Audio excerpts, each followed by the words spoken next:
Parliament has declared martial law in part of the country. It's a response to Russia's capture of 3 Ukrainian naval vessels over the weekend. Russian ships also took crew members prisoner.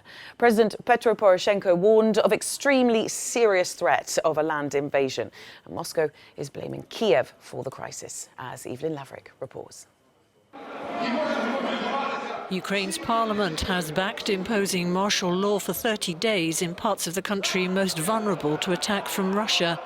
Lawmakers approved the move after President Petro Poroshenko reassured some skeptics that it would not be used to curb civil liberties or delay elections scheduled for next year. As President and as Commander-in-Chief of the Armed Forces of Ukraine, I fulfilled my constitutional duty and a few hours ago, by my decree, introduced martial law. Russia's been conducting hybrid war against our country for the 5th year, but by attacking Ukrainian military boats it moved on to a new stage of aggression.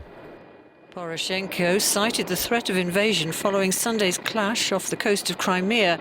Russia first fired on 3 Ukrainian naval vessels and then seized them and 23 crew members. Ukraine said it was a Russian act of aggression. Moscow said the ships had illegally entered its waters. The Ukrainian ships had been trying to enter the Sea of Azov from the Black Sea via the narrow Kerch Strait that separates Russia-annexed Crimea from the Russian mainland. Moscow is downplaying the worsening relations with Kiev.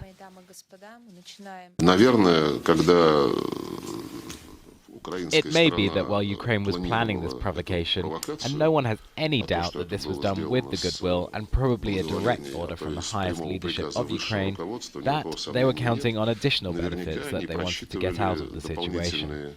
First of all, they were counting on the fact that the US and Europe, as always, will recklessly take the side of the provocateurs.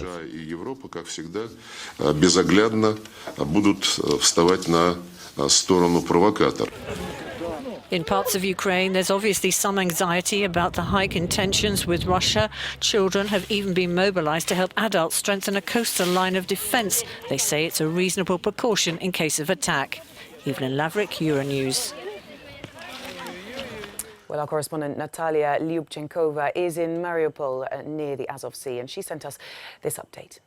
Mariupol is a southern industrial city in the war-torn Donetsk region that stands on the Sea of Azov. It's just right behind my back. It's running over there to its port. The Ukrainian vessels were heading before they were seized by Russia near the annexed Crimea. Mariupol also experienced a heavy shelling back in January 2015. 30 civilians were killed then, and the buildings stand damaged today. They are in the same state they were after the shelling, at least some of them. So we can still see the clear signs of war still present here. Nevertheless, it was more than that exact shelling was more than 3 years ago, and the sense of security grew since then. So now we have this situation. Although the atmosphere in the city seems to be normal and people behave as normal, they are terrified, they are scared, and not only in the region. Now it also spreads all across Ukraine.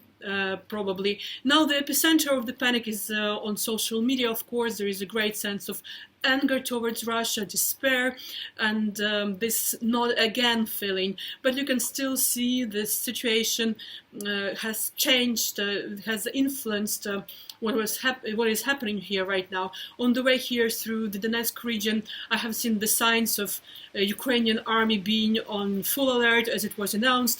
Also here in Mariupol, there were people who went to reinforce the coastline of defense, to strengthen the trenches on the coast of the sea. Local people here in the Donetsk region, volunteers and aid workers, they don't know yet how to react to this situation, and they don't know what it brings. Some of them already work on the contact line for a really long time, so they're basically experience this war situation. They're helping people affected by war. So they're really now into this martial law that was introduced, trying to understand how the situation will change right now.